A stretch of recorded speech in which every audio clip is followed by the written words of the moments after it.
ठीक हो जाएंगी। बहुत टाइम में चीजें आराम से ठीक हो जाएंगी। 3-4 चीजों पे ध्यान दो। सबसे पहले फोकस के साथ क्लास में पढ़ो। वो तुम कर रहे हो, बहुत अच्छी बात है। नोट्स जब बनाते हो तो नोट्स को लिख लिख के रिवाइज करो। अगर नहीं कर रहे हो तो नंबर कभी नहीं आएगा, लिख के ले लो।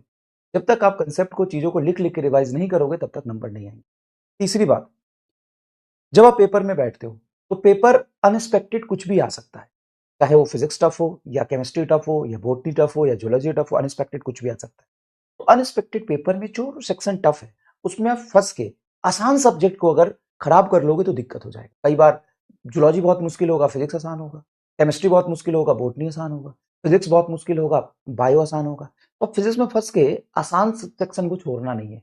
आपको पूरे पेपर पे 1-5 मिनट या 10 मिनट में स्कैन करना है थोड़ा सा। वो पैराग्राफ देख के पता चल जाता है किसमें क्वेश्चन आसान है, किसमें टफ है। नहीं पता चल रहा है तो क्वेश्चन प्रैक्टिस बढ़ाइए, ताकि आपको 5 से 10 मिनट में स्कैन करके पता चल जाए कि कौन सा सेक्शन इस बार पेपर में टफ है, कौन सा इजी है। फिर क्वेश्चन जब करने जाओ तो आप फिजिक्स में जाओ या बायोलॉजी में जाओ या केमिस्ट्री में जाओ, जो टफ आपको पढ़ रहे हैं, जो क्वेश्चन लेंदी है, लैंग्वेज वाइज लेंदी या कुछ अजीब सा है, उसको तुरंत स्किप करने की कोशिश करो और आसान को पकड़ो।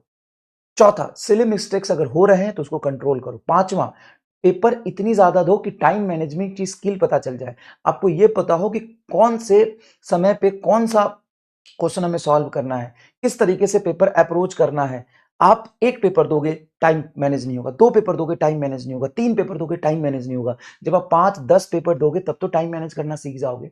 आपको पता होना चाहिए कि मैं 1.5 घंटे पहुंचा हूं तो 1.5 घंटे में मेरा बायोलॉजी केमिस्ट्री हो चुका है, या फिर बायोलॉजी आधा हो चुका है, बायोलॉजी पूरा हो चुका है, केमिस्ट्री आधा हो चुका है। जब 2 घंटे में, 1.25 घंटे में पहुंचो तो तुम्हें पूरा हो जाना चाहिए। तो इन सब चीजों की प्रैक्टिस करो। पहला, कंसेप्ट को बहुत ध्यान से पढ़ो।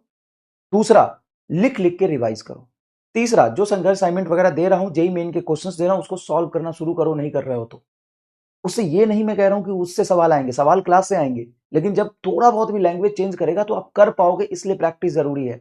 चौथा, आपको ये पता होना चाहिए अनएक्सपेक्टेड पेपर में हमको बिहेव कैसे करना है, टफ सेक्शन इजी सेक्शन को कैसे पकड़ना है। अगर आप इजी सेक्शन में भी गए हो लेकिन 2-3 क्वेश्चन लेंदी है तो उसको छोड़ना कैसे है, स्किप करना सीखो। कलेक्शन से क्वेश्चन करने से नहीं होता है, छोड़ने से होता है। सिली मिस्टेक्स हो रहे हैं तो सिली मिस्टेक्स को इंप्रूव करने के लिए आपकी किस तरह के सिली मिस्टेक्स है उसको आइडेंटिफाई करना पड़ेगा। टाइम मैनेज नहीं हो रहा तो 4-5 पेपर देके टाइम मैनेजमेंट की स्किल को डेवलप करिए। कोई बात नहीं, आप बायोलॉजी पढ़ रहे हो, केमिस्ट्री पढ़ रहे हो, बहुत सारी चीजें पढ़ रहे हो, आप सिर्फ ये करो, 5 चीजें जो मैंने बताई है वो, और साथ साथ में बैठ के 30 नंबर का स्कोप ढूंढो। 30 नंबर कहां बढ़ सकते हैं पूरे पेपर में, फिजिक्स केमिस्ट्री बॉटनी जूलॉजी सब में मिला के 30 पेपर, 30 नंबर मेरे कैसे बढ़ेंगे। और सिर्फ नंबर से जज मत करो, पेपर के लेवल से भी ऊपर नीचे जज करो अपने आप को कि पेपर कैसा आ रहा है, पेपर किस तरह का है, ठीक है ना, वो जज करो।